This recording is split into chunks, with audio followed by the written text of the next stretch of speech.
నమస్తే అన్న. ఎక్కడి నుండి వస్తున్నారు మీరు? మేము షేర్లింగంపల్లి నియోజకవర్గం నుంచి వస్తున్నాము. ఈరోజు తీర్మానం వలన బీసీ కొత్త పార్టీ ఆవిష్కరించడం జరుగుతుందని పిలుపునిచ్చాడు. ఆ పిలుపు మేరకు మేము అందరం షేర్లింగంపల్లి నియోజకవర్గం నుంచి బీసీ పొలిటికల్ జాక్ నుంచి మేము ఆల్రెడీ పనిచేస్తున్నాము. తీర్మానం వలన పిలుపు మేరకు మేము అందరం సంఘటనకు వచ్చి తీర్మానం వలన పార్టీకి మద్దతు తెలుపుతున్నాము. గత కొన్ని వందల సంవత్సరాలుగా బీసీలకు జరుగుతున్న అన్యాయాలని గుర్తించి, స్వాతంత్రం వచ్చినప్పటి నుంచి కూడా బీసీలకు జరుగుతున్న అన్యాయాలను గుర్తించి తీర్మానం వలన ఒక పార్టీ పెడుతున్నాడు బీసీల కొరకు. ఆ పార్టీకి మేము షేర్లింగంపల్లి నుంచి కానీ మొత్తం రాష్ట్ర వ్యాప్తంగా అందరు బీసీలు మద్దతు ఇస్తున్నారు. ముఖ్యంగా షేర్లింగంపల్లి నుంచి మేము మద్దతు ఇస్తున్నాము. తీర్మానం వలన వెంబడే మేము అనుక్షణం ఉంటామని ఈ సందర్భంగా తెలియజేస్తున్నాము. అయితే బీసీ అంటేనే చాలా కులాలు ఉంటాయి. అయితే మరి అన్ని కులాలను కలుపుకొని ఉంటారా ఈ పార్టీ? అంటే ఒక్క బీసీ కాదు, ఎస్సీ ఎస్టీ బీసీ మైనార్టీలు అందరూ కలుపుకొని పోతాం. ఇది మేము ఉన్నది మొత్తం 93% ఉన్న మొత్తం ఎస్సీ ఎస్టీ బీసీ మైనార్టీలు అందరం కలిసికట్టుగా పోయి రాజ్యాధికారాన్ని సాధిస్తాము. 2028లో బీసీ ముఖ్యమంత్రి పీఠం ఎక్కాలని మేము దాని కొరకు కృషి చేస్తున్నాము. అయితే ఈ రోజు తీర్మానం మల్లన్న గారు పార్టీ పెట్టగానే ఇప్పుడు 2028లో ఎలక్షన్స్ వస్తే మరి ఎవరు సీఎం కావాలని అనుకుంటున్నారు మీరు? బీసీ ముఖ్యమంత్రి తీర్మానం వల్లనే సీఎం అవుతాడు. ఆయనకు మా మద్దతు ఇస్తున్నాము. అంటే బీసీ కొత్తగా పార్టీ ఏం పెట్టబోతున్నారని ఏమైనా ఇన్ఫర్మేషన్ ఉందా? అది ఇప్పుడు ఈ మీటింగ్ అనౌన్స్మెంట్ చేస్తున్నాడు. బీసీ పార్టీ పేరు ఏదనేది ఇంత కొద్ది క్షణాల్లో మనకు తెలుస్తుంది. ఆ ఉట్టిమీడియం తెరవేడుతుంది. అంటే ఇంతవరకు మనకి ఏం న్యాయం జరగలేదంటారా బీసీలకు? బీసీలకి ఇంతవరకు సరైన న్యాయం జరగలేదు. బీసీలని వాడుకొని వదిలేస్తున్నారు బీసీలు. కాబట్టి మేము బీసీలలో మాకు రావాల్సింది రాజ్యాధికారం రావాలా. రాజ్యాంగంలో మాకు బీసీలకు మేమెంత మాకంత వాటా రావాలా. ఆ వాటా వచ్చేంతకు మేము కొట్లాడుతూనే ఉంటాం బీసీల కొరకు. ఇప్పటికే కాంగ్రెస్ గవర్నమెంట్ నుంచి కూడా మనకి వచ్చేసింది కదా, ఇంత % రిజర్వేషన్ ఇస్తామని కూడా అన్నారు కదా. మరి 42% రిజర్వేషన్ ఇస్తా అని చెప్పి కాంగ్రెస్ గవర్నమెంట్ అనింది. ఇంతవరకు ఇలాంటి జీవో పాస్ కాలేదు. అవన్నీ కేవలం మభ్యపెట్టే మాటలు. కాబట్టి మేము మీరు ఇచ్చేది కాదు రాజ్యాధికారం, మేమే తీసుకుంటాము. మేము ఐక్యతతో మా రాజ్యాధికారం మేమే సాధించుకుంటామని చెప్తున్నాం. అయితే ఇప్పటివరకు కూడా ఇప్పుడు వచ్చే ముందు కూడా బ్యానర్లు చింపేయడం అనేది కూడా జరిగిందని కూడా వార్తలు వినిపించినాయి. మరి అది అంతవరకు వాస్తవం అంటారు? దీనిలో మేము తీవ్రంగా ఖండిస్తున్నాము. బ్యానర్లు దింపినంత మాత్రాన బీసీల హృదయాల నుంచి తీర్మానం వలన బయటకు వెళ్ళిపోడు. తీర్మానం వలన బీసీ హృదయాల్లో ఉంటాడు. ఎందుకు ఎవరు చేశారని అనుకుంటున్నారు మీరు? అది ఎవరైనా చేయని, ఏ రాజ్యమైనా చేయని, ఎవరైనా చేయని, తీర్మానం వలన కూడా మేము ఉంటాము. తీర్మానం వలన సపోర్ట్ చేస్తాము. తీర్మానం వలన ముఖ్యమంత్రిని చేస్తాము. తీర్మానం వలన ఈరోజు పార్టీ పేరు ఏదైతే ఉందో ఆవిష్కరణ కోసానికి వచ్చాము మద్దతు తెలపడానికి. కానీ ఈ మధ్యలో ఏవైతే జరుగుతూ ఉన్నాయో ఇవన్నీ కూడా తాత్కాలికమనే మేము మహిళల తరఫు నుంచి నేను తెలియజేస్తున్నా. ఈ తాత్కాలికంగా ఏవైతే బ్యానర్లు తీయటం కానీ, దూసుగా ప్రవర్తించడం కానీ, అనడం కానీ ఇవన్నీ సాధ్యం. కష్టపడే వాళ్ళకి ఎప్పుడు కూడా ముందు ఇంకా రాబోయే రోజుల్లో చూపిస్తామని తెలియజేస్తున్నాం. బీసీలు ఇదే కాదు, ఇంకా పెద్ద ఎత్తున కూడా మేము ఐక్యతతో వచ్చి మద్దతు తెలుపుతాము. సీఎం అయ్యేంత వరకు మా బీసీ బిడ్డ సీఎం అయ్యేంత వరకు మేము వదిలిపెట్టేది లేదు. ఈ సందర్భంగా మా మహిళలే కాదు యావత్ ప్రపంచం మొత్తం కూడా తెలియజేస్తుంది. ఇది గట్టిగా మేము ఇంకా ముందుకెళ్ళి మీరు ఎంత అణచివేయాలి అని అనుకుంటే అంత మేము పైకి వెళ్తాం తప్ప అణచివేతకి ఇది గురి కాదు. ఎప్పుడో మాకు అంబేద్కర్ గారు ఇచ్చిన మా హక్కులు ఇవి. మా హక్కుల్ని ఎవరు తీసేయడానికి లేదు, తీసే అధికారం ఎవరికి లేదు. ఇక నుంచి ఇవ్వబోము. మా అధికారం మేమే తీసుకొచ్చుకొని మేము నిలబెడతాం. మా బీసీ బిడ్డని ఈ సీఎంగా నిలబెడతామని చెప్పేసి ఈ సందర్భంగా మేము మహిళా తరపు నుంచి అందరం కూడా షేర్లింగంపల్లి నుంచి తెలియజేస్తున్నాము. నమస్తే అన్న. నమస్కారం అండి. ఎక్కడి నుంచి వస్తున్నారన్న మీరు? మేము ఈసీఐఎల్ నుంచి వస్తున్నాము. అనే తీర్మానం మల్లన్న గారు పార్టీ పెట్టబోతున్నారు కదా, మరి బీసీలు అందరినీ కలుపుకోయే పార్టీ పెట్టబోతున్నారా ఎట్లా అని అన్నట్టు? డెఫినెట్లీ అండి. ఇప్పటివరకు బ్యాక్వర్డ్ క్లాసెస్లోనే ఉన్నాయి. ఎన్ని పార్టీలు వచ్చి కూడా స్వాతంత్రం వచ్చాక ఏ పార్టీ కూడా మనకి ఏం చేయలేదు. సో మేము ఎక్స్పెక్ట్ చేసేది ఏంటంటే ఈ పార్టీ నుంచి ప్రతి ఒక్కరికి కొంచెం ఏదో ఒక బెనిఫిట్ అనేది రావాలి. ఇంకా చాలామంది ఉన్నారు మన ఊళ్ళల్లో, మనకు అవగాహన లేని వాళ్ళు ఉన్నారు. సో ఇప్పుడు తీర్మానం వాళ్ళ నుంచి ఎక్స్పెక్ట్ చేసేది ఏంటంటే మనకి ఈ పార్టీ వస్తే కొంచెం అవగాహన వస్తుంది జనాలకి అన్ని రంగాలలో, నాట్ ఓన్లీ ఇప్పుడైతే ఉందో ప్రజెంట్. సో అన్ని రంగాలలో కొంచెం అభివృద్ధి చెందాలి బీసీ వాళ్ళు. ఓన్లీ అగ్రవర్ణ కులాలే అన్నిట్లలో ఉన్నారు, మన బీసీలు అయితే దేంట్లో లేరు. సో అది మా ఎక్స్పెక్టేషన్ ఓవరాల్గా. అంటే ఇంతవరకు బీసీలు ఇంతవరకు డెవలప్ కాలేదనే ప్రతి ఒక్కరు అని అంటున్నారు. బీసీ పార్టీ అనగానే చాలా మంది చూస్తున్నాం, ఇక్కడనైతే చాలా జనసంద్రోహంగా ఉంది. మరి అయితే బీసీలు ఒకవేళ తీర్మానం మల్లన్న గారు పెట్టినాక ఇప్పుడు ఒకవేళ తను ముఖ్యమంత్రి అయితే మళ్ళీ బీసీలను ఎలా తీసుకొస్తారంటారు? ఇప్పుడు మీకు బెస్ట్ ఎగ్జాంపుల్ చెప్పాలంటే మన ఈడబ్ల్యూఎస్ గురించి అగ్రవర్ణ కులాలు కొట్లాడుతున్నారు, రైట్? మనకి ఒక ఏ విలేజ్ తీసుకున్నా 100 మందిలో 90 మంది బీసీలలో లేని వాళ్ళు 90% మంది ఉంటారు, ఉన్న వాళ్ళేమో 10% ఉంటారు. ఆ ఈడబ్ల్యూఎస్ అగ్రవర్ణ కులాల 10% గురించి కొట్లాడుతున్నారు. మరి ఈ 90% గురించి కొట్లాడడంలో తప్పేముందమ్మా? అందుకే మేము చాలామంది, నేను కూడా చాలామంది నాకు తెలిసిన వాళ్ళని తీసుకొచ్చిన ఇంకా సపోర్ట్ చేస్తాం. ఇది ఇక్కడితో ఆగిపోయేది కాదు. అంటే ఇప్పటివరకు కూడా మనం చూసాం కదా, బయటనైతే కొంచెము ఈ రోజు అయితే గందరగోళం అనేది జరిగింది కదా ఈ రోజు ఇక్కడ. మరి అలాంటి పరిణామాలు ఇంకా ముందు ముందు కూడా ఎదుర్కొనే శక్తి ఉందంటారా? మరి డెఫినెట్లీ ఉంది. మీరు పర్సంటేజ్ వైజ్ చూసుకుంటే కూడా అగ్రవర్ణాలు ఎంతమంది ఉన్నారు, మన బీసీలు ఎంతమంది ఉన్నారు. ఇక్కడ 80% ఉంటే అక్కడ 20% ఉంది. డెఫినెట్గా ఎదుర్కొంటాం. ఎందుకు ఎదుర్కొంటాం? అంటే ఇప్పటి వరకు మనకి ఉంది బీజేపీ, కాంగ్రెస్ అండ్ బీఆర్ఎస్ పార్టీలు కూడా ఉన్నాయి. వీళ్ళు మన బీసీలకు న్యాయం చేయలేరు అని భావిస్తున్నారా మీరేమన్నా? చేయలేదు కాబట్టి మనం ఇంతవరకు వచ్చినాం. చేస్తే అసలు పార్టీ అనే అవగాహన ఆలోచన కూడా వచ్చేది కాదు. చేయలేదు, వాళ్ళు ఏం చేయలేదు. ఇప్పుడు ఇంకా కూడా వాళ్ళకి ఏదో ఒక మనకి సమస్య ఉంటేనే కదా సొల్యూషన్ వచ్చేది. ఆ సమస్య మన దగ్గర మనం ఫేస్ చేసే మన సమస్యలు ఏమున్నాయో తీసుకెళ్తే వాళ్ళు ఇచ్చే సొల్యూషన్ ఏమిటో చూద్దాం. లేదంటే ఇంకా ఫుల్ ఫ్లెడ్జ్గా సపోర్ట్ చేస్తాం తీర్మానం మల్లన్నకి, నో డౌట్. అయితే కాంగ్రెస్ ప్రభుత్వం ఇప్పటికీ 42% రిజర్వేషన్ అనేది బీసీలకు ప్రకటించినాక కూడా మళ్ళీ మీరు తీన్మార్ మల్లన్న గారు కొత్తగా పార్టీ పెట్టి ఏం చేయబోతున్నారు అన్నట్టు? పార్టీ నుంచి ఇప్పుడు ఎక్స్పెక్టేషన్ చేసేది ఏంటంటే, ఇందాక మనం అనుకున్నట్టు ఇంకా చాలామందికి అవగాహన రాలేదు, అది రావాలి. సో దానికోసమని అన్ని రంగాలలో, నాట్ ఓన్లీ ఇది. ఇప్పుడు సపోజ్ అగ్రవర్ణ కులాలు 90 మంది ఎమ్మెల్యేలు ఉంటే బీసీలు ఎంతమంది ఉన్నారమ్మా అసెంబ్లీలో? 42% వచ్చినంత మాత్రాన మన వాళ్ళు ఉంటారు అసెంబ్లీలో? చెప్పండి, లేరు. మా దాంట్లో కూడా అందరు రావాలి. నేను ఒక సామాజిక వర్గానికి చెందినవాడిని, మా దాంట్లో ఎవరు లేరు, ఎమ్మెల్యే లేరు, ఎంపీలు లేరు. ఒక 18 లక్షల మంది ఉన్నారు మా ఓట్లు. మరి ఇక్కడ ఎంతమంది ఉండాలి ఎమ్మెల్యేలు? అట్లా కంపేర్ చేసుకుంటే అందుకే కొట్లాడుతున్నాం. 42% వచ్చినా కొట్లాడుతున్నాం. నమస్తే అన్న. నమస్కారం అండి. ఎక్కడి నుంచి వస్తున్నారన్న? మాది యాదాద్రి భువనగిరి జిల్లా ఆలయ నియోజకవర్గం. నా పేరు గంధమాల రవి. మాది ప్రీమియర్ రెస్టారెంట్ పెద్ద కందుకూరు కంపెనీ మాది. ఈరోజు తీన్మార్ మల్లన్న గారు అయితే పార్టీ పెట్టబోతున్నారు. మరి ఎలా ఉండబోతుంది ముందు తరాలకి? భవిష్యత్తులో 2028లో బీసీల రాజ్యాధికారం దిశగా ప్రయాణం కొనసాగుతుంది. ఆ దిశగానే నేడు రాజకీయ పార్టీ ఆవిర్భావ దినోత్సవం జరుపుకుంటున్నాము. తీన్మార్ మల్లన్న గారి నాయకత్వంలో, అతని నాయకత్వంలో 2028లో అణగారిన వర్గాలకు రాజ్యాధికారం దిశగా మేము ప్రయాణం చేస్తున్నామని తెలియజేస్తున్నాము. అంటే ఇప్పుడు బీసీలకు కొత్తగా పార్టీ పెట్టి మనకు బీసీలకు చాలా ఉపయోగపడుతుందని అనుకుంటున్నారా మీరు? తప్పకుండా. ఎందుకంటే ఇప్పుడు ఉన్న పార్టీలు అణగారిన వర్గాలకు ప్రధానంగా బీసీలకు ఉపయోగపెట్టింది ఏం లేవు. బీసీ అంటే మనం వెనుకబడిన వాళ్ళమే అయిపోయినాము. కానీ ఇప్పుడు ఉన్న పార్టీలు బీఆర్ఎస్ఏ కానీ, కాంగ్రెసే కానీ, బీజేపీ కానీ ఏవైనా అగ్రకుల పార్టీలు వాళ్ళు గెలిచిన ఎమ్మెల్యేలు ఏదైనా కూడా వాళ్ళ స్వలాభం కోసం, వాళ్ళ అగ్రకులాల కోసం చూసుకుంటారు. కానీ బీసీలకు ఒరగబెట్టింది ఏం లేదు. కాబట్టి బీసీలు ఉన్న 119 నియోజకవర్గాలు చూసుకుంటే కేవలం ఒక 19 నియోజకవర్గాలు మాత్రమే బీసీ ఎమ్మెల్యేలు ఉన్నారు. 169 మంది దాదాపు అనగా అగ్రకులాల ఎమ్మెల్యేలు ఉన్నారు. కాబట్టి ఈ ప్రభుత్వాలు, ఈ పార్టీలు మనకి కావు. మన ప్రభుత్వం రావాలంటే అణగారిన వర్గాల ప్రభుత్వం రావాలి. అందులో బీసీలు పెద్దన్న పాత్ర పోషించాలి. కాబట్టి భవిష్యత్తులో 2028లో మనకు రాజ్యాధికారం కావాలంటే ముఖ్యంగా మనకు బీసీ, ఎస్సీ, ఎస్టీ, మైనార్టీ సోదరులు అందరూ ఏకతాటిపైకి వచ్చి ఏకగ్రీవంగా మన ఓట్లు మనం వేసుకుంటే తప్పనిసరిగా రాజ్యాధికారం వస్తుంది. భవిష్యత్తులో 2028లో బీసీ ముఖ్యమంత్రి కావడం ఖాయం.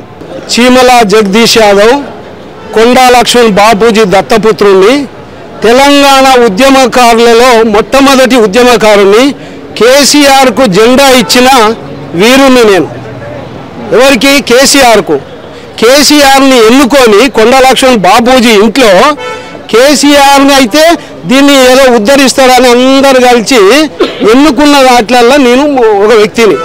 జెండా ఎక్కిరా నాయన అని చెప్పేసి ఇచ్చి రాత్రి కొండా లక్ష్మణ్ బాపూజీ ఆడ జెండాను చూపిస్తే గీత గుంజి పెడితే ఆడ కట్టించి తెల్లారిదాకా జెండా పెట్టి 11 గంటలకు నేను జెండా ఎక్కించిన, ఆయన చేతికి ఇచ్చినాం. కానీ ఏం చేసిండమ్మా, ఎంతోమంది ఉద్యమకారులని, ఎంతోమంది కళాకారులని, ఎంతో జర్నలిస్టులని వాళ్ళ యొక్క ఆశయాలన్నీ నిరాశలు చేసిండు. ఉద్యమాలు చేసినటువంటి వాళ్ళని ఎవరిని కూడా ఆయన దగ్గర తీయలే. ఆయన పాలన, ఆయన వర్గము, ఆయన బంధుప్రీతి వాళ్ళే ఏలుకున్నారు. తెలంగాణ బంగారు తెలంగాణ అని బంగారం అంతా ఎత్తుకపోయి వాళ్ళ ఇంట్లో పెట్టుకున్నారు. అసలు ప్రజలకు బంగారమే లేదు, వాళ్ళ బతుకులే బంగారం అయిపోయినాయి. కానీ వాళ్ళ బతుకులు బంగారం అయినాయి, కానీ మా ప్రజల బతుకులు బాగుపడలేదు. ఉద్యోగాలు రాలేదు, చేసుకుందామంటే పని లేదు, తినడానికి లేదు, కోట్ల రూపాయలు యూటర్న్ అయినాయన్నమాట. ఆయన ప్రాజెక్టుల పేరు మీద యూటర్న్ చేసుకొని ఇతర దేశాలలో పెట్టిర్రు.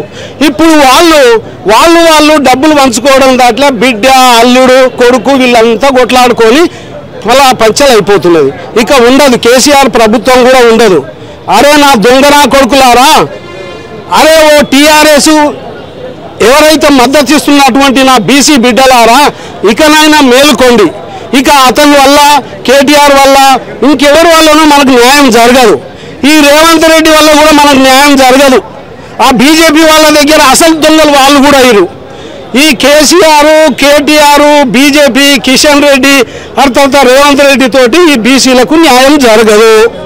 ప్రత్యేకమైనటువంటి ఒక బీసీ వాదము అనేది ముందుకొస్తే తీర్మార్ మల్లన్న కావచ్చు, ఇంకో మల్లన్న కావచ్చు, ఎవరైనా కావచ్చు, బీసీ జెండాను ఎవరైతే ఎత్తుకొని బీసీల జనాభా ప్రకారంగా 100% ఉన్నటువంటి జనాభాలో ఓన్లీ 93% ఉన్నటువంటి ఎస్సీ, ఎస్టీ, బీసీ మైనారిటీలు ఏకమైతేనే మీరు ఈ యొక్క దేశాన్ని మీరు వెళ్తున్నారు.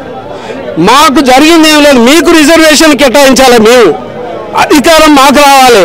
ఆడ పిఎం సీటు, ఈడ సీఎం సీటు మాకు రావాలి. మాకు మీరు ఇచ్చే పథకాలు మాకు అవసరం లేదుగా. మీరు గొర్రెలు ఇచ్చిర్రు, బర్రెలు ఇచ్చిర్రు, బొంగి ఇచ్చిర్రు, బోర్సిడి ఇచ్చిర్రు, అన్ని ఇచ్చిర్రు. కోడినేమో మీరు తీసుకుపోయారు, భూమి మాత్రం మాకేసారు. కాళ్ళు బొచ్చు మాకిచ్చేసారు. మా మంత్రి పదవులలో చూడండి, బీసీలకు కండగలిగిన పదవులన్నీ మీ చేత పెట్టుకున్నారు. ఓన్లీ ఏదో ఆర్టీసీ అట, ఇంకోటి దేవాలయం అట, మా బీసీలకు ఏది బీసీ వృత్తి అంటే ఈ మాత్రమే వాళ్ళు మాకు పెట్టడం జరిగింది. మా బీసీలను మీరు ఏ విధంగా చేస్తున్నారు అనేది మీకు కళ్ళకు కట్టినట్టే మనకి ఈ యొక్క మంత్రి పదవిలో ఉన్నది. సగభాగము ఇప్పుడు బీసీలకు మీరు ఇవ్వాలి, సగభాగము బీసీ మంత్రులు ఉండాలా. ఉన్నారా? ముగ్గురా? అంటే మీరు ఇస్తున్నటువంటిది మీ దగ్గరనే కనిపిస్తుంది. ఆ రోజు కామారెడ్డిలో ఏది మా రాహుల్ గాంధీ, మేనకా గాంధీ అంటున్నా, సోనియా గాంధీ ఇచ్చినటువంటి వాగ్దానం ఏంది? ప్రతి నియోజకవర్గంలో 2 బీసీ ఎమ్మెల్యేలు ఇస్తామన్నారు. ఇచ్చిరా? ఇయ్యలేదు. సగభాగం బీసీలకు ఇస్తామన్నారు. మీరు ఇచ్చిరా? ఇయ్యలేదు. మంత్రి పదవులు ఇచ్చిరా? ఇయ్యలేదు. ఎమ్మెల్సీలకు ఇచ్చిరా? ఇయ్యలేదు. నామినేటెడ్ పదవులలో మీరు ఇచ్చిరా? ఇయ్యలేదు. అంతా రెడ్డి, వెలమ, కమ్మ. ఈ 78 సంవత్సరాలలో నా దొంగనా కొడుకులు కోట్ల రూపాయలు సంపాదించి వీళ్ళ ఆస్తులు ఆకాశాన్ని మించిపోయినాయి. వీళ్ళ జీవితాలు తరతరాలుగా తిన్నదాన్ని గొడవనంత సంపాదించుకున్నారు. కొడుకులారా, మీకెందుకురా రాజ్యము? మీకెంతకాలంలో ఈ రాజ్యము? అంబేద్కర్ కలలు కన్నటువంటి రాజ్యం ఇదేనా? బాబూజీ కలలు కన్న రాజ్యం ఇదేనా? ఈ రాజ్యం కోసము, ఈ దేశం కోసము ఆనాడు స్వతంత్ర సమరయోధులు ఎంతమంది పొట్టను పెట్టుకొని స్వతంత్రాన్ని సంపాదించి ఈ రాజ్యాంగాన్ని ఇచ్చిర్రు. ఈ రాజ్యాంగం ఇస్తే నువ్వేమో ముడ్డి కింద వేసుకొని పోలీసు యంత్రాంగాన్ని నీ సంకలో పెట్టుకున్నావు, రాజకీయ వ్యవస్థ మొత్తం నీ సంకలో పెట్టుకున్నావు. మా వాళ్ళని, చెంచే వాళ్ళని, లుచ్చే వాళ్ళని, బీసీలని, ఎస్సీలని నీ కింద కూర్చోబెట్టుకొని వాళ్ళతోటి చెప్పులు ఊడ్చిపించుకుంటున్నావు. మా వాళ్ళంతా చెంచడాలను తయారు చేసుకున్నావు. నీ బూట్లు ఎత్తుకునే వాళ్ళనే తయారు చేసుకున్నావు. మా బీసీలు కావచ్చు, ఎస్సీ కాదు, ఎస్టీలు కాదు, వాళ్ళ దాంట్లో ఉన్నతమైన చదువుకున్న వాళ్ళు, ఈ రాజ్యాంగాన్ని అర్థం చేసుకున్న వాళ్ళు, మనకు అన్యాయం జరుగుతున్నటువంటి వాళ్ళకు నువ్వు సీట్లు ఇవ్వవు. నీకెవరైతే చెంచగిరి పని చేసుకుంటూ ఉంటారో వాళ్ళకు మాత్రమే నువ్వు ఇచ్చినవు. కాబట్టి ఖబర్దార్ బిడ్డలారా, ఇక మీ పని అయిపోయింది. మీరు ఇక ఉండి ఊర్లలో మీరు సంపాదించినటువంటి ఆస్తిలో మీరు ఒక 100 ఎకరాల చెట్లు పెంచుకుంటా, మీరు బర్రెలను, గొర్రెలను కాసుకుంటా మీరు అడవులకు వెళ్ళిపోండి, మీ ఊర్లలోకి వెళ్ళిపోండి. మీరు రాజ్యాంగాన్ని కాపాడలేని పరిస్థితిలో ఉన్నారు. మీకు అవసరం లేదు. మీకు ఎమ్మెల్యేలు, ఎంపీలు, ఎమ్మెల్సీలు మీకు అవసరం లేదు. లాటు కొడతాం బిడ్డలారా, మీ కుర్చీని మేము గుంజుకుంటాం. మా కుర్చీల మీద మీరు కూర్చుంటున్నారు. అసెంబ్లీలో కానీ, పార్లమెంట్లో కానీ, ప్రతి ఒక్క దగ్గర మా కుర్చీల మీద మీరు కూర్చుంటున్నారు. బిడ్డలారా, మంచి మాటతోటి కుర్చీలు వదిలేసి మీ పళ్ళ మీద వెళ్ళిపోండి. మీరు సంపాదించినటువంటి ఆస్తిని మీ యొక్క ఏ విధంగా వెళ్తారో, చెట్లు పెంచన్నా ఈ ప్రపంచానికి ఆక్సిజన్ ఇవ్వడరా నా కొడుకులారా. ఇంకా ఎంత తింటారా? ఇంకా ఈ ప్రజల ఉసురు ఎంతకాలం పోసుకుంటారా? వీళ్ళ చెమట రక్తాన్ని మీరు ఎన్ని రోజులు తాగుతారా? నా కొడుకులారా, ఈ రాజకీయ వ్యవస్థలో మార్పు రావాలి, కూకటి వేళ్లతో పీకి వేయాలి.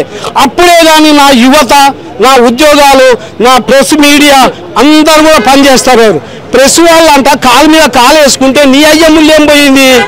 వాళ్ళు ముందర వచ్చేసి కాలు మీద కాలు వేసుకుంటారంటే ఒక ఆయనకు ఆయన శరీరం అంతా చిక్క అంటున్నదట. వాళ్ళని చెంప మీదకి కొట్టాలనిపిస్తుందంట. ఖబర్దార్, మా ప్రెస్ వాళ్ళని కానీ, తీన్మార్ మల్లన్న లాంటి వాళ్ళని కానీ, రఘు లాంటి వాళ్ళని కానీ, పృథ్వీరాజ్ యాదవ్ లాంటి వాళ్ళని కానీ, ఆ TV9 ఓకే టీవీ ఆ మహిళని కానీ ఎక్కడనున్నా ఏమన్నా అన్నారంటే మిమ్మల్ని భరతం పడతాం. మేము ఇక రాబోయే దాంట్లో గుత్ప పార్టీ వస్తుంది, ఇక గుత్పలు అందుకుంటాం. ఇక మళ్ళీ మరో తెలంగాణ రాబోతుంది, మరో యుద్ధం రాబోతుంది. బిడ్డలారా, ఇక చాలు మీరు చేసినటువంటి వ్యవస్థలో మా పిల్లలంతా పోయి నక్సలైట్లు అయ్యారు, ప్రాణాలు కోల్పోయారు. తెలంగాణ ఉద్యమంలో 1486 మంది చచ్చిపోయారు. నా దగ్గర లిస్ట్ ఉన్నది. నేను తెలంగాణ ఉద్యమంలో మొట్టమొదట నేను ఉద్యమం చేసినవి. కాబట్టి మీరు చేసిందంతా దగా మోసపూరితం.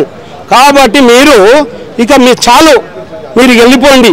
మీ వ్యవస్థను మీరు కాపాడుకోలేరు, మేము కాపాడుకుంటాం. రాజ్యాంగాన్ని మేము పడతాం. రాజ్యాంగంలో ఉన్నటువంటి ఆర్టికల్ 134, 135లో ఏం చెప్తున్నది? ఈ ప్రపంచాన్ని మీరే ఏలుకోండి, మీకు కావాల్సిన విధాలు తయారు చేసుకోండి అంటారు. మీరు ఏం చేస్తున్నారా? ఆడిపోయి మీకు ఏ విధంగా అవకాశం ఉంటుందో, ఏ విధంగా మీరు యూటర్న్ ఎలా డబ్బులు యూటర్న్ అవుతాయో అలాంటి ప్రాజెక్టులు పెట్టుకుంటున్నారు. ఆ విధంగా మీరు డబ్బులు సంపాదిస్తున్నారు, కోట్లాది రూపాయలు సంపాదించుకుంటున్నారు. ఇంకా మేము చూసుకుంటే ఊకునే ప్రసక్తే లేదు. మీ భరతం పట్టేది ఖాయం. అలాంటి దాంట్లోనే మా తీన్మార్ మల్లన్న ఒక్కడిగా బయలుదేరిడు. ఇంకా 100 మంది తయారవుతారు. 119 నియోజకవర్గాలల్లో ఇలాంటి తీర్మానం మల్లన్న లాంటి వాళ్ళు ఇంకెవరైనా సరే, ఇంకా ఏ పార్టీలైనా సరే, ఇంకా 100 పార్టీలైనా సరే ఏకమైతం, మీ భరతం అని చెప్పి హెచ్చరిస్తూ, నా పేరు చీమల జగదీష్ యాదవ్. 9100496509 నా ఫోన్ నెంబర్. మీరు పెట్టిన భూములు ఎక్కడైనా సరే, ఈ దేశంలో, ఈ రాష్ట్రంలో ఎక్కడ కబ్జా పెట్టినో అవన్నీ గుంజుకుంటాం. అక్కడ జెండా వార్తం. మా యొక్క ప్రభుత్వం కేంద్ర ప్రభుత్వం ఇచ్చినటువంటి 3 రంగుల జెండాను వార్తం. మా దేశ జెండాను వార్తం. మీ భూములను గుంజుకుంటాం. కొడకల్లారా, ఇంతవరకు చేసినటువంటిది, ఇంతవరకు దోపిడీ చేసినటువంటిది చాలు. మా వాళ్ళ కనీసం ఉండడానికి ఇల్లు గతి లేదమ్మా, చేసుకోవడానికి భూమి లేదమ్మా. 3 ఎకరాలు ఇస్తానో ఎస్సీలకు ఇచ్చినావా? 10 లక్షలు ఇస్తానో ఇచ్చినావా? బీసీలకు 11 ఇచ్చినావా? అందుకనే నిన్ను మూసపెట్టినాం. ఇక మా రేవంత్ రెడ్డి అన్న వచ్చిండు, ఈయన ఏవేవో చెప్పింది ఒకటి, చేసేది ఒకటి. ఇది తెలంగాణ బీసీ బిల్లు కూడా కాదు. అందులో ఎస్టీలని ముస్లింలను కలిపితే నువ్వు బిల్లు పాస్ పెడతావు. అలా పాస్ అవుతావా? 10% మీకు గుద్దలో దమ్ముంటే 10% సపరేట్ పెట్టు. అప్పుడు మన వైఎస్ఆర్ రాజశేఖర్ రెడ్డి అప్పుడు పెట్టింది కదా, పెడితే ఏమైంది? బిల్లు పోయింది. కాబట్టి 42% అంటే ప్రత్యేకంగా 42% నీ చేతిలో ఉన్నది. ముందు నువ్వు బిల్లు పెట్టకు. బిల్లు పెడితే ఆడేమవుతుంది? అది పోయినావు. కాళేశ్వరం అన్నావు. కాళేశ్వరం పోయి నీవు దాన్ని హింసించేటువంటి అవకాశం నీకున్నా కానీ మళ్ళీ తీసుకుపోయి సిబిఐ కానీ ఇచ్చినావు. సిబిఐ ఆడ రేవంత్ మన మోడీ, ఈయన కేసీఆర్ ఇద్దరు ఏకమవుతారు. అది గంగలో పోసినట్టే. అందులో ఎవరికి న్యాయం జరగదు. వాళ్ళ మీద ఎలాంటి చర్యలు ఉంటాయి, ఆయన లొంగ తీసుకుంటాడు. ఇది బీసీ బిల్లు అనేది ఏ విధంగా ఉన్నదో ఆ యొక్క కాళేశ్వరం బిల్లు కూడా గంతే అవుతుంది. ఇక న్యాయం జరగదు. మిత్రులారా, ఈ రాష్ట్రంలో ఉన్న, తెలంగాణలో ఉన్న యువకులారా, మీ ఓట్లు మీ వాళ్ళకి వేసుకోండి. డబ్బులు తీసుకొని ఓట్లు వేసేటువంటి వాళ్ళని ఏ విధంగా మీరు అరికడతారో అరికట్టండి. ఎక్కడికక్కడ నాయకులు మీరే తయారు కండి. ఓట్లు వేసుకొని గెలుస్తున్నామంటే 1000 కోట్లు సంపాదించినాడు వాడు 5000, 3000, 4000 ఇస్తున్నాడు, ఓట్లు కొల్లగొడుతున్నాడు, కొనుక్కుంటున్నాడు. మీరేం చేస్తున్నారు? మన తల్లిదండ్రులే ఓట్లు వేస్తున్నారు. ఆ టైంకు తిండి తినక వాళ్ళ బాధలు చూసుకొని ఆ 3000, 5000 చేస్తున్నారు. కానీ ముందు ఏం జరుగుతుందో వాళ్ళకి తెలియదు. కాబట్టి అలానే చైతన్యవంతులు చేయాలి. చైతన్యంగా ఈ 3000, 5000 ఇచ్చేసి 5 సంవత్సరాలు మన మీద ఎక్కి డ్యాన్స్ చేస్తున్నారు నాయన అని మన వాళ్ళకు మనం చెప్పుకొని ఈ ఓటును సద్వినియోగం చేసుకోవాలి. ప్రతి నియోజకవర్గంలో బీసీ, ఎస్సీ, ఎస్టీ మైనారిటీలు ఏకమయ్యి ఈ యొక్క రాజ్యాన్ని మనం గుంజుకోవాలని నా పిలుపు. మీకు మేము రిజర్వేషన్ ఇస్తాం. మీరు 3%, 5% ఉన్నారు కదా ఓసీలకు, ఆ విధంగా మేము రిజర్వేషన్ ఇస్తాం. మీకు మేము ఇయ్యమంటలేము. మీకు గంత రావాలన్నా మీ జనాభా ప్రాబ్లం గంతే ఇస్తామని వాళ్ళకి కూడా నేను సభ్యంగా చేస్తున్నా. మీ జాతిలో కూడా అట్టడుగున పెళ్లిళ్ళు చేయలేక కుటుంబాలు నడపలేక అగ్రవర్ణాలు కూడా ఉన్నారు, వాళ్ళకు మేము సపోర్ట్ చేస్తాం. కానీ దొంగలు మాత్రం 1% ఉన్నారు అన్ని వర్గాలలో. ఓసీలలో 5%, ఈ యొక్క 7%లో 1% ఉన్నారు. ఈ 1%ని తొక్కి పెట్టడమే వీళ్ళని 10 అడుగుల లోతు పాతి పెడితే కానీ ఈ దేశం మారుతుందని మీ అందరు చెప్తున్నా. మీరు ఏ టీవీ అమ్మా? Legend TV. లెజెండ్ టీవీకి ధన్యవాదాలు చెప్తున్నా.